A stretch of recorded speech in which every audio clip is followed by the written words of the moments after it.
안녕하십니까. 네, 봄이 온 것 같죠? 네, 히터도 다 치웠고, 오늘이 2월 마지막 날이고 내일이 이제 3월 1일이 되겠습니다. 오늘 특히 그동안 보고 싶었던 마리아 장님께서 예배에 직접 나오셔서 여기 가운데 앉아 계셔서 너무나 기쁘고 반갑고 하나님께 감사를 드립니다. 그럼 우리 함께 오늘 말씀의 타이틀을 같이 읽어볼까요? 시작. 하나님 사랑, 이웃 사랑. 5절 같이 읽겠습니다. 시작. 이 두 계명이 온 율법과 선지자의 강령이니라. 제가 기도하고 말씀을 섬기겠습니다. 고마우신 사랑의 하나님 아버지, 이 시간 말씀을 들어나온 저희 한 분 한 분의 심령에 성령 하나님께서 함께 하시고 우리 하나님의 사랑을 넘치게 부어주시고 또 서로서로 사랑하는 사랑의 기쁨이 넘치게 하여 주시옵소서. 하나님께서 주의 성령으로 이 죄인을 도우사 이 놀라운 오늘 정말 성경에서 가장 첫째 되는 큰 계명 이 말씀 잘 드러나는 말씀 섬길 수 있도록 도와주시기를 기도합니다. 우리 구주 예수님 이름으로 기도합니다. 아멘. 네. 우리들은 지난 시간 우리 예수님께서 바리새인과 사두개인들의 시험을 물리치신 내용을 배웠습니다. 바리새인들에게 가이사의 것은 가이사에게, 하나님의 것은 하나님께 바치라 하신 그 말씀은 인간의 지혜로는 결코 나올 수 없는 말씀이었습니다. 또 사두개인들에게 부활 때에는 하늘에 있는 천사들과 같으리라. 하나님은 죽은 자의 하나님이 아니라 산 자의 하나님이시니라. 이 말씀을 통해서 부활의 진리와 살아있는 믿음이 무엇인지 가르쳐 주셨습니다. 오늘 말씀은 세 번째로 이어지는 시험으로서 한 율법사가 율법 중에서 가장 큰 계명이 무엇입니까? 라는 질문입니다. 이 시간 예수님께서 가장 큰 계명이라고 하신 하나님 사랑 그리고 이웃 사랑을 저희들이 이 시간 잘 배우고 이를 실천하는 참으로 복된 인생 살 수 있기를 기도합니다. 함께 오늘 말씀 34절에서 36절까지 같이 읽겠습니다. 시작. 예수께서 사두개인들로 대답할 수 없게 하셨다함을 바리새인들이 듣고 묻는데 그 중에 한 율법사가 예수를 시험하여 이르되 선생님, 율법 중에서 어느 계명이 크니까? 여기서 율법 중에서 어느 계명이 크니까 이는 성경의 많은 율법들 그 모든 율법들 중에서 어느 계명이 가장 큰 계명이냐는 질문입니다. Which is the greatest commandment in the law? 라고 되어 있습니다. The greatest commandment.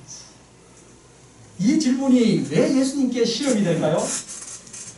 당시 바리새인들은 모세 오경에 613가지의 계명이 있다고 했고 그 중에 가장 큰 계명이 무엇인지 서로 열띠게 논쟁을 했다고 합니다.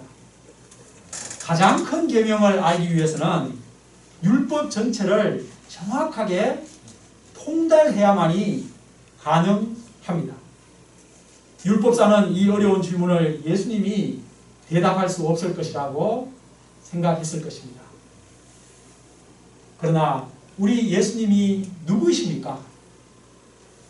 그들이 논쟁을 벌이고 있는 그 율법을 만들어서 그들에게 주신 분이십니다. 저자 직강입니다. 그럼 한번 저자 직강을 통해서 직접 그 만드신 분께서 생각한 가장 큰 계명이 뭔지 우리가 직접 들어보겠습니다. 예수님은 온 율법과 선지자들의 강령, 곧 온 율법의 핵심이 무엇인지 말씀하셨습니다. 우리 37, 38절 같이 읽겠습니다. 37절과 8절을 자매님들 읽어주겠습니다. 다 같이 자매님들 시작. 예수께서 내 마음을 다하고 목숨을 다하고 뜻을 다하여 주의 하나님을 사랑하시니 이것이 크고 네. 그 다음 계명은 형제들 읽겠습니다. 네, 하나님은 크고 첫째 되는 계명이 마음을 다하고 목숨을 다하고 뜻을 다하여 하나님을 사랑하라 는 것이라고 했습니다. 마음을 다하고 이는 마음 중심, 마음 첫자리를 바쳐서 이런 뜻이라고 할 수 있고, 목숨을 다하고, 목숨은 주로 우리가 이걸 딱 생각하지 않습니까? 목숨을 한마디로 생명을 바쳐서, 또 뜻을 다하고, 이건 뭘까요? 이것은 뜻을 다해라, 정성을 다하고 의지를 다해라, 이렇게 할 수 있겠죠. 곧 마음을 다하고 목숨을 다하고 뜻을 다하여 하나님을 사랑하라. 이것은 전 인격으로 최선을 다해서, 한마디로 온몸으로 너의 영과 육과 모든 것을 다해서 하나님을 사랑하라. 하나도 빠짐없이 다 온몸으로 사랑하는 것을 그럼 이게 어떻게 이해할 수 있을까요? 딸 바보 아빠라는 말이 있죠. 우리 보아생제님 딸 바보 아빠입니까? 이게 혜인자매 이게 바보 아빠인지 모르겠습니다.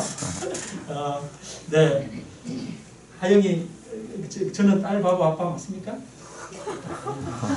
너무 어려운 질문이었습니다.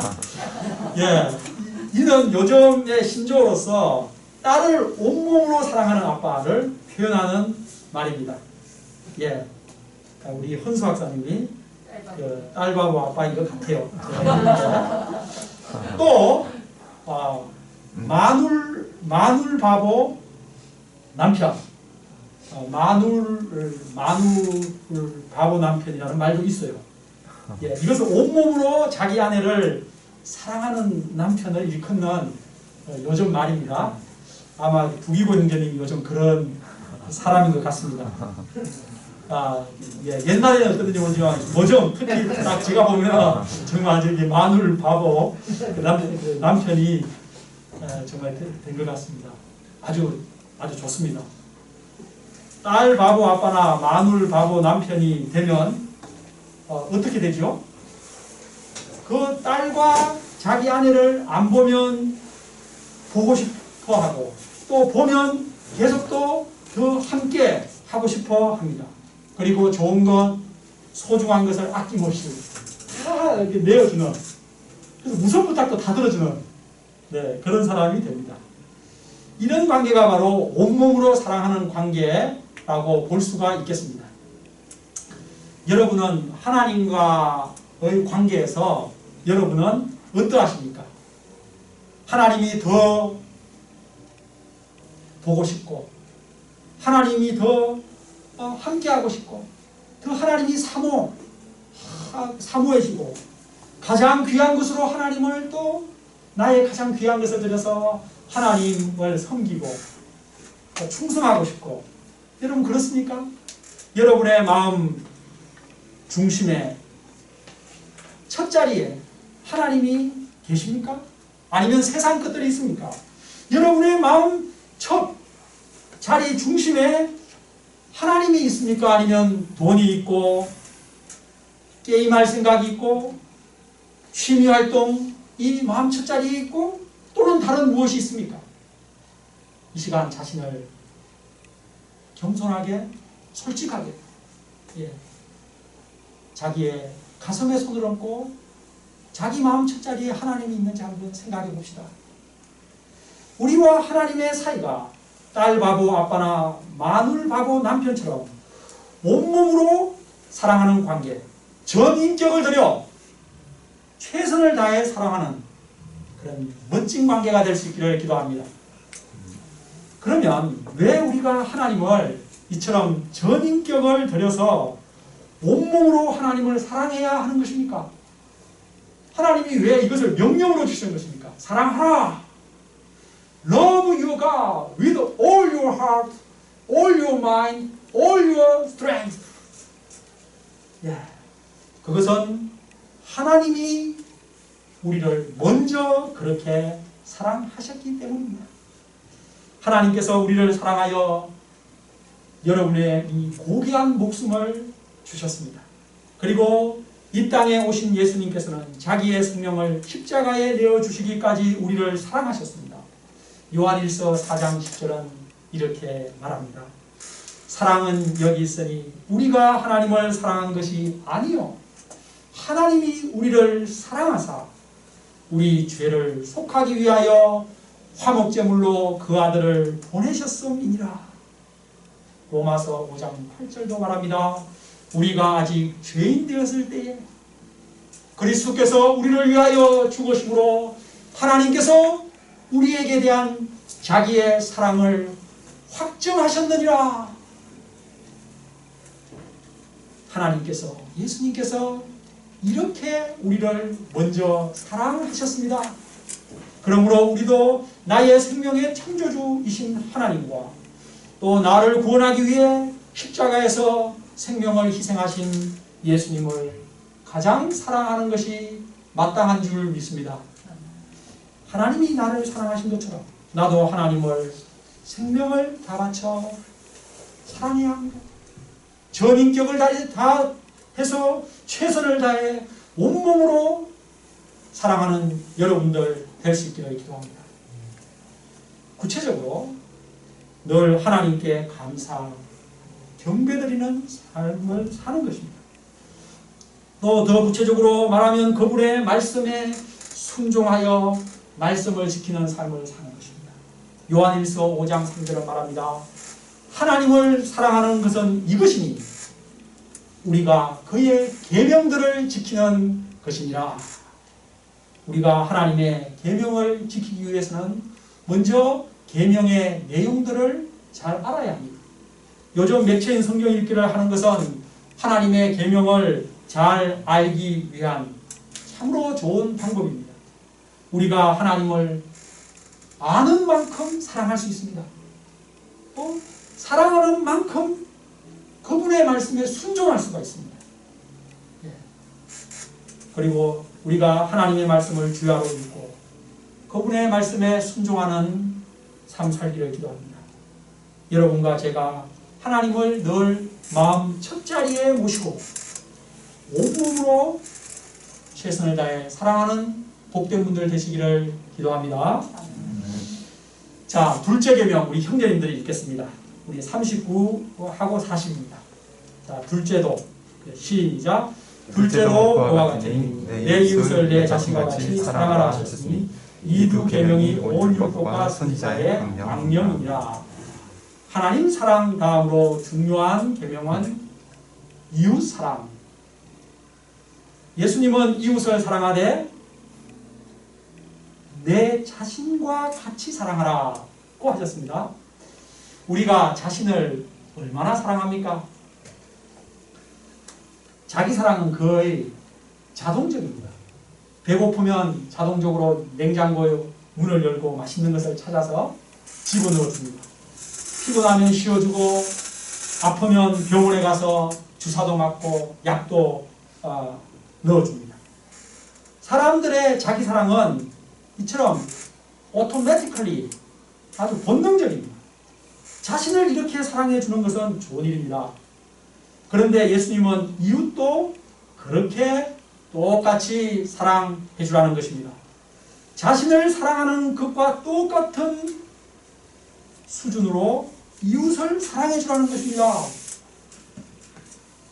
제가 엊그제 금요일 민성이와 일주일에 한 번씩 성경 대화를 하는데 민성이가 질문을 해오면 제가 답하는 식의 그 시간을 늘 보내는데 민성이가 너 오늘 무슨 질문 생각해 왔니? 그러니까 성경 이거 전체 성경책이 있는데 여기서 제일 중요한 계명이 뭐냐고 그걸 딱 물어본 거예요. 오늘 말씀하고 딱 우연하기도 하지만 딱 일치가 된 거예요.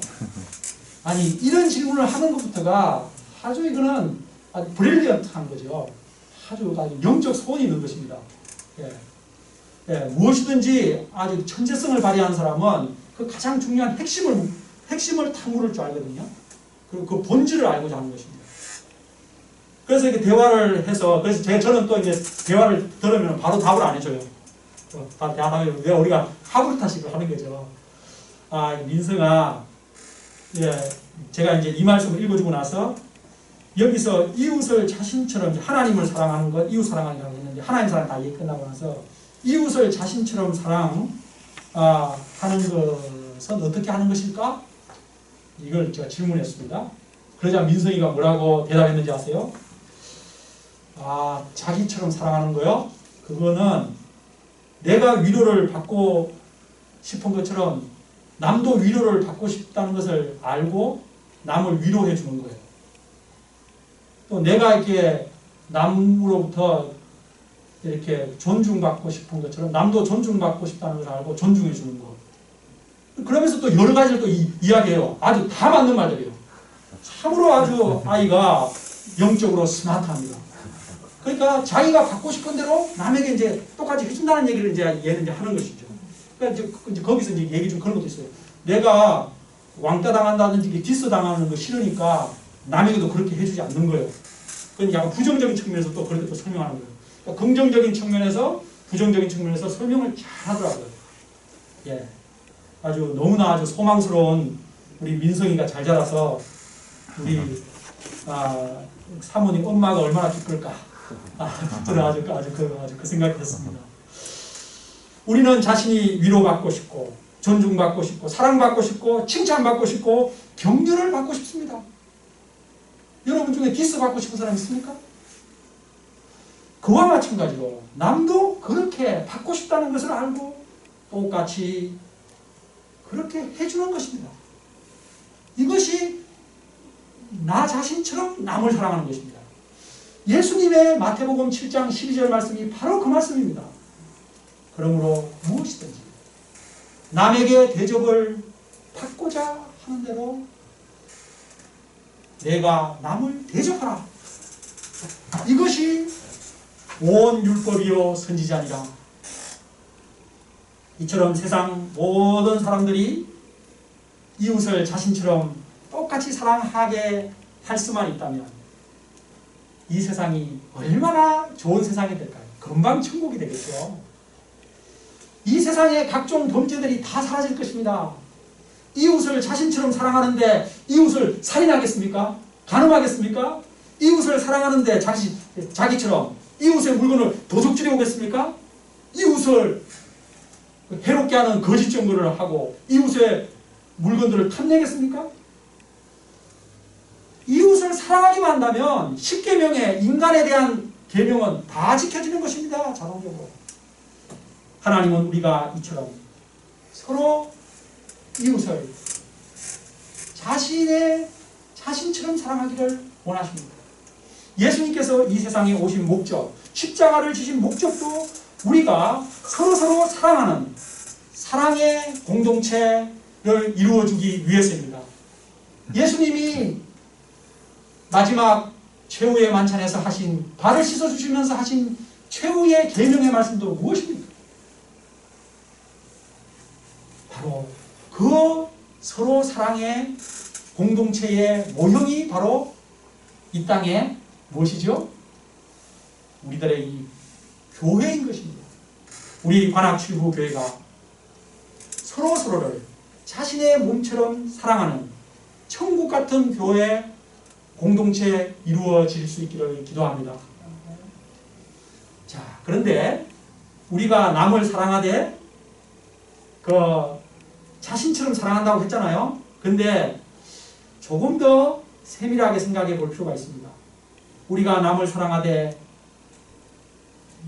나의 방식대로 사랑하면 안 되고 상대방의 방식으로 사랑해야 합니다. 상대방의 방식이 너무 어렵다고 생각하면 예수님이라면 어떻게 하셨을까? 예수님의 방식으로 이렇게 생각하면 되겠습니다.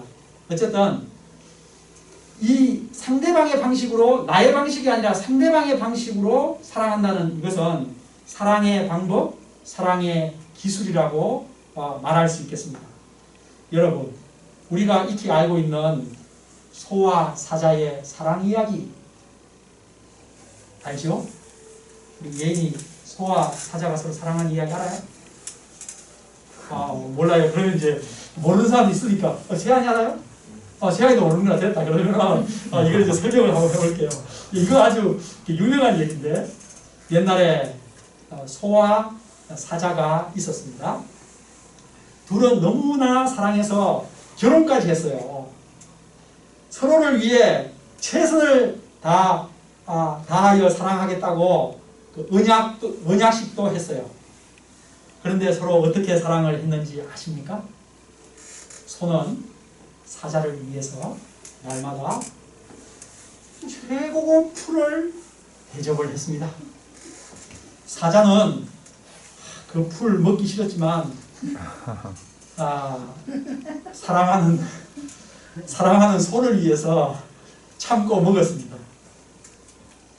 또 사자는 소를 어떻게 사랑했는지 아세요? 매일 최고급 고기를 이렇게 대접을 했습니다. 소는 그 붉은 고기를 먹고 싶지 않았지만 참고 먹었습니다. 왜냐하면 사랑하기 때문에. 그래서 결국에서 그렇게 사랑하니까 억지로 계속 했어요. 결국 둘은 어떻게 되었을까요? 네네네, 맞습니다. 네, 그 사랑에 병이 들었어요. 맞습니다. 예. 결국 둘은 참다 사랑하니까 참아주고 하다가 결국 폭발해가지고 헤어지고 말았답니다. 헤어지면서 서로에게, 소는 사자에게, 사자는 소에게 마지막 한마디 무슨 말을 하면서 헤어졌는지 아세요? 이게 조금 어려운 퀴즈인데. 이기적이라고. 너 이기적이야 이렇게? 예, 그것도 뭐 맞는 말이겠지만, 예, 혹시 나 당신에게 최선을 다했어. 최선을 다해서 사랑했답니다. 예. 여러분, 소와 사자의 사랑에 뭐가 문제죠? 그들이 서로 사랑 안 했나요? 뭐가 문제예요? 그것은 상대방의 입장에서 헤아려 보고 생각하지 않고 자기 입장에서 최선을 다해서 사랑을 한 것입니다. 자기 방식으로. 진정한 사랑은 상대방의 입장에 서서 사랑을 해주는 것입니다. 자기 방식대로 최선을 다해 사랑하면 사랑할수록 그 최선을 다해서 최선을 하면 할수록 상대방에게는 최악이 되는 것입니다. 저는 그런 점에서 게리 채플먼이 쓴 사랑의 5가지 언어 책을 권합니다. 우리 가정들에는 제가 다 한 권씩 작년에 들었던 기억이 나는데 그 5가지 언어가 뭐였죠? 함께 아시는 분 해볼까요? 첫 번째는 칭찬, 두 번째 함께하는 시간, 봉사, 그 다음에 선물 주는 거, 그 다음에 스킨십, 이렇게 되겠습니다. 저는 아내의 사랑의 언어가 봉사라는 사실을 몰라서 근 20년간 고생을 했습니다. 최근에야 아내의 사랑의 언어가 봉사라는 것을 확실히 알게 되었습니다. 한판 싸우고 나서 알게 됐습니다. 지난 20년 동안 제 방식대로 아내를 사랑했으니 아내가 얼마나 마음고생이 많고 병이 났겠습니까? 이처럼 우리는 이웃을 사랑하되 나의 방식이 아니라 이웃의 방식으로 사랑해야 합니다. 궁극적으로 예수님의 방식으로. 내 스타일이 아니라 상대방의 스타일로, 곧 예수님의 스타일로 사랑해야 합니다. 그래야 그 사랑이 제대로 전달될 수 있습니다. 자, 그러면 우리가 사랑해야 할 이웃은 누구입니까? 예수님께서 한 강도 만나 피 흘려 죽어가는 사람을 살려준 선한 사마리아인 비유에서 우리가 알 수 있다. 우리의 도움이 필요한 모든 사람은 다 나의 이웃입니다. 그 이웃이 저 멀리 아프리카에도 있고 저 북한에 고통받는 백성들도 있지만 나의 가까이에 있는 사람도 다 이웃입니다. 그런데 우리는 내가 사랑해야 할 이웃을 먼저 나의 가까운 곳에서부터 찾아야 합니다. 가까운 곳의 사람은 사랑하지 않으면서 나는 저쪽에 시리아 난민을 사랑하겠다. 이게 다 어불성설이죠. 내 가까이에 있는 남편과 아내, 자녀와 부모님들입니다. 또 그리스도 안에 있는 우리 형제 자매들입니다. 내가 섬기고 있는 그 한 명의 양입니다. 우리가 이웃의 범위를 그리고 점점 힘 닿는 대로 확장시켜 가면 됩니다. 그리고 나의 가장 가까운 이웃, 저 김여수와의 가장 가까운 이웃은, 가장 사랑해야 되는 이웃은 제 아내입니다. 두 번째로 제 자녀입니다. 그리고 우리 관악칠부 공동체 가족들입니다. 그리고 낙성대 주변에 이렇게 있는 사람들이고, 우리 대한민국과 북한에 있는 사람들이고, 더 나아가서 저로 가서 이제 저 멀리 아프리카까지 나갈 수가 있겠죠. 우리 나의 가까운 이웃에게 사랑합니다 한번 해봅시다. 옆에 사람에게. 아주 이 바로 옆에 있는 사람을 사랑해야 되는 거예요. 저 멀리 생각하지 말고. 자, 옆에 사람. 진광이는 엄마, 엄마는 진광이. 자, 서로 또 우리 도기보 형제는 마리아 자매님 사랑합니다 해봅시다. 시작. 사랑합니다. 자시와 사랑합니다. 네, 아주 잘 말씀하셔도 아주 은혜롭게 잘 들립니다. 노력하겠습니다 하시는 말씀이 아주 은혜가 됩니다. 맞습니다. 우리 형제들은 노력을 많이 해야 돼요. 그 형제들은 사랑의 속도가 약간 늦어요. 그래서 성숙도가, 그래서 나중에 철들면 죽어요. 그런 말이 있죠. 그래서 우리 사모님들이나 이렇게 우리 자매님들은 형제들이 그렇게 약간 느리다는 것을 좀 이해해주고, 제가 아내와 20년 동안 그렇게 아내를 마음고생을 많이 시켰다고 볼 수 있는데, 제가 이제 아내에게 그런 말을 해줬습니다. 20년 동안 내가 너무 고생시켜서 미안한데, 내가 그토록 한마디로 사랑의 센스가 남자들이 느리고 성숙도가 느려요. 그런데 남자들의 좋은 점이 있어요. 목표와 방향, 명령이 딱 떨어지면 그걸 잘합니다. 그렇기 때문에 아내에게 제가 그렇게 얘기했는데, 당신에게 필요한 봉사가 무엇인지를 메모를 해서 저한테 주세요. 그러면 그 메모를 날마다 보고, 날마다 그 메모대로 내가 충성을 하겠다고. 이렇게. 그래서 아내가 그걸 한 4가지 정도 써서 저한테 줬거든요. 그래서 저는 그걸 딱 보면은 정확하게 내가 어떤 방식으로 이렇게 봉사를 해야 되는지, 사랑해야 되는지 알게 된 거예요. 그것처럼 이제 자매들은 그러잖아요. 그거를 말로 해? 그걸 써줘? 자동적으로 알아야지. 이렇게 생각하거든요. 근데 형제들은 너무 목적지향적인 것이 형제들의 좀 특징이잖아요. 소유지향적, 목적지향적, 그런 걸 아시고, 이 감정을 읽는 것이 속도가 느립니다. 잘 모릅니다.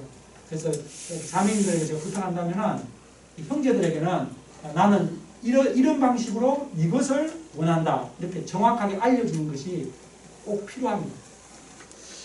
네. 예수님은 하나님을 사랑하고 이웃을 사랑하는 것이 뭐라고 했죠?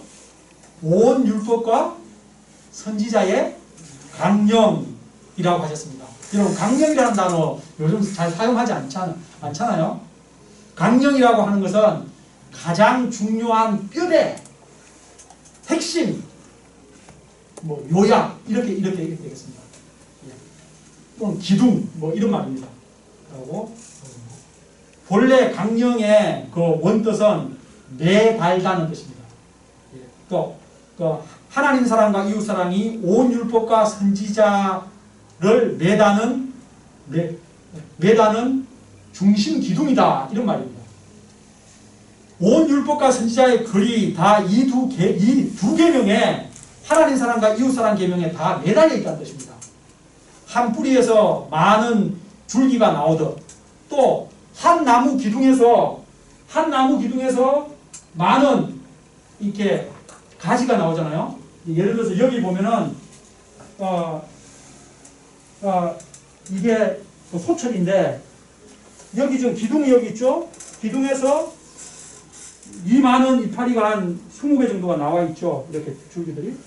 요 뒤에 것을 보면 이 기둥에서 이게 이렇게 지금 한 8개가 나와 있죠. 또 예를 들어서 이 기둥에서 요 이파리가 한 이 정도면 한 40개 정도 나왔잖아요. 이처럼 그렇게 생각하면 되겠습니다. 수많은 가지들이 매달려 있다.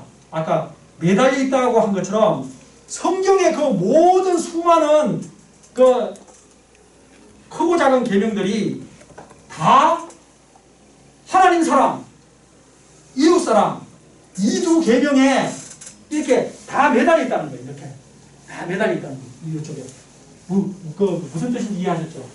방금 이렇게 얘기하니까 우리 옛날 초등학교 때 사탕 따먹기 그 생각이 나거든요. 이렇게 하면 나무 기둥 세워 사탕 이렇게 다 매달아 놓고 달려가서 이렇게 손 안 대고 따먹는 게 되는데 다 매달려 있다는 뜻입니다. 그러므로 우리는 성경을 볼 때 하나님 사랑, 이웃 사랑의 관점에서 보아야 합니다. 이 두 계명의 관점에서 성경을 다 보아야 합니다. 하나님을 사랑하고 이웃을 사랑하는 사람은 성경의 그 많은 세부적인 모든 계명들을 다 지킨 것입니다. 그러므로 하나님을 사랑하고 이웃을 사랑하는 사람은 하나님의 모든 계명을 다 지킨 최고의 삶을 사시는 분인 것입니다. 반대로 세상에서 아무리 부와 권세를 쥐고 세상이 부러워하는 스타가 되고 큰 건물주가 되더라도 하나님 사랑, 이웃 사랑을 하지 않는 사람은 실패한 인생이요 비참한 인생입니다. 심지어는 교회를 다닌다고 하더라도 이 하나님 사랑, 이웃 사랑을 하지 않는다면 그는 실패한 인생입니다. 우리 관악지부 모든 분들은 하나님 사랑, 이웃 사랑 함으로써 가장 복된 최고의 인생을 사시기를 기도합니다. 마지막으로 이 하나님 사랑과 이웃 사랑은 따로 떨어져 있는 것이 아니라는 것입니다. 하나입니다. 하나님을 사랑하는 사람은 이웃을 사랑하게 되어 있습니다. 그런데 이 두 계명에 뭐가 먼저 우선이냐 했을 때는 하나님 사랑입니다. 하나님 사랑을 알아야만이 이웃 사랑을 실천할 수가 있습니다. 십자가의 두 기둥으로 표현한다면 이 세로줄이 하나님 사랑입니다. 여기 하나님이 계시잖아요. 여기 우리가 있고 우리가 하나님을 이렇게 사랑할 때 이 양옆으로 이웃을 여기 이웃 그 다음 나 사람끼리 사랑할 수가 있습니다. 하나님과의 이 사랑이 세워지지 않은 사람은 이웃 사랑의 이 막대기를 세울 곳이 없어요. 세울 곳이 없어요.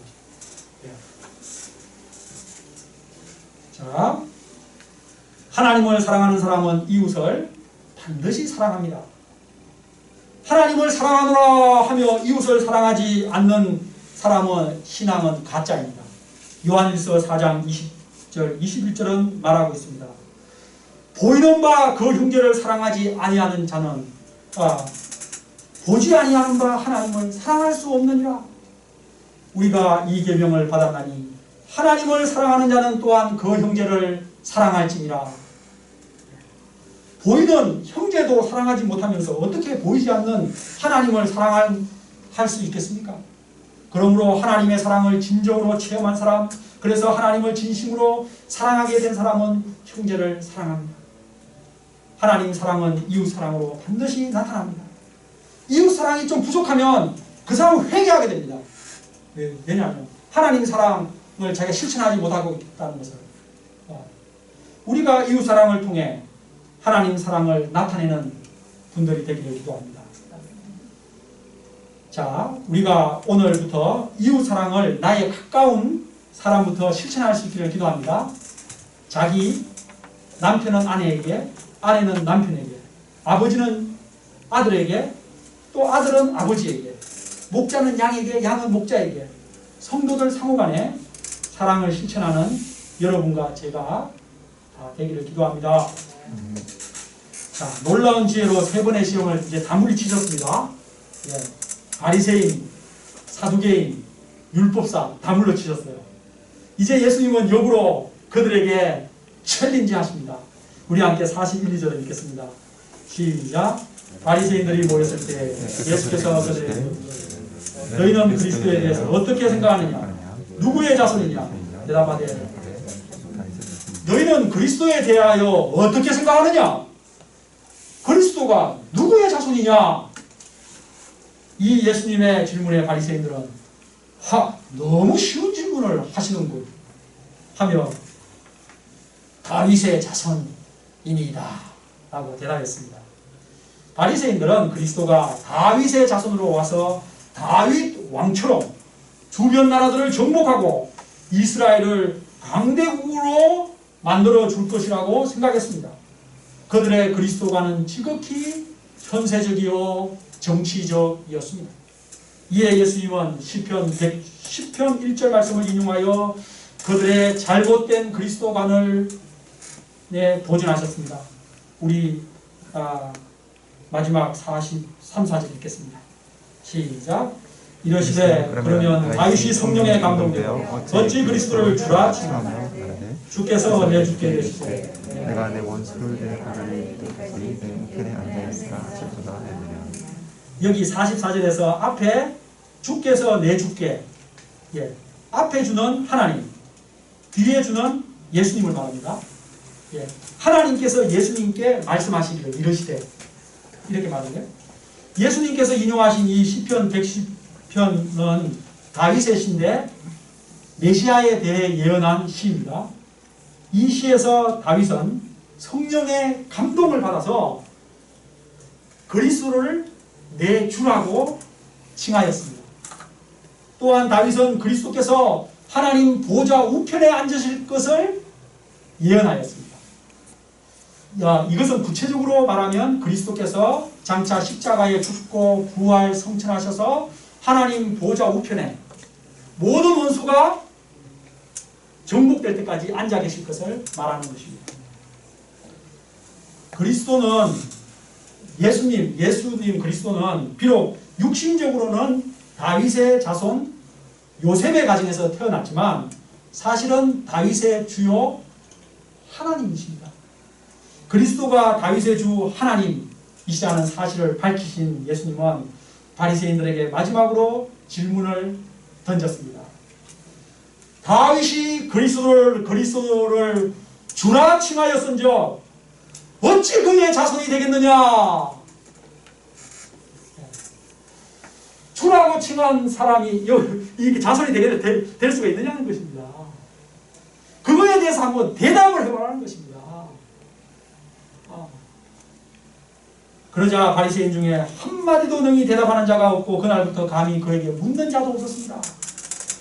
다윗이 그리스도를 주라고 고백한 이 사실을 바리새인들에게 이 영적인 깊은 진리를 그들에게 깨우쳐 주심으로써 예수님은 그들의 잘못된 그리스도관을 교정시켜 주셨을 뿐 아니라 그들도 다윗처럼 예수 그리스도를 주로 겸손히 영접하도록 도와주신 것입니다. 그러나 그들이 그걸 깨달을 리가 없죠. 결론입니다. 우리는 오늘 성경 전체에서 여러분들이 가지고 있는 그 성경책, 그 두꺼운 성경책 전체에서 가장 크고 첫째 되는 계명을 배운 것입니다. 그것이 무엇입니까? 우리 같이 합시다. 타이틀 시작. 하나님 사랑, 이웃 사랑. 하나님을 사랑하고 이웃을 사랑하면 성경 전체를 다 지킨 사람과 같은 것입니다. 반대로 하나님을 사랑하지 않고 이웃을 사랑하지 않는 사람은 성경 말씀을 지키지 않는 사람입니다.